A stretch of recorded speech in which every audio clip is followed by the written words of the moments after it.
guys. Sige, bili muna akong pulutan sa labas. Sige na. Maiwan ko muna kayo dito. Sige. Dabihan mo lang ha. Dabihan mo. Okay. Sisig. Okay. Mani.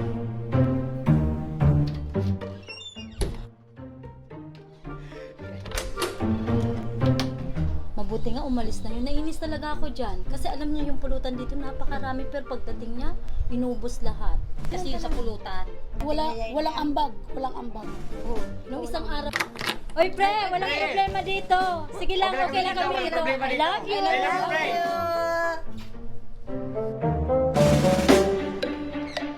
Marami yung utang sa akin. Barat na utang siya sa'yo? Hindi pa ako binabayadan. Oy, EJ, okay lang kami dito. Wala kaming problema. Bili ka na ng Yung pulutan pulutan natin. natin nasa na. Tagal naman. AJ, huwag kang mag-alala. Okay na okay kami dito. Oo, sige. Tayo na lang mag-inuman. Tayo na lang. Sige lang, okay lang kami dito. I love you. Bakit naman? Yan ang ginagawa niya sa atin. Ganun. Love you. So, palitan na lang natin yan. Ibang klase talaga. Ang durugas kong baga. Love you. Dapat tanggalin na sa grupo yun. Oo, tanggalin na lang natin yan. O, na Gawa na lang tayo ng bagong GC. Ayun. Pero minsan nakakaawa din kasi alam mo parang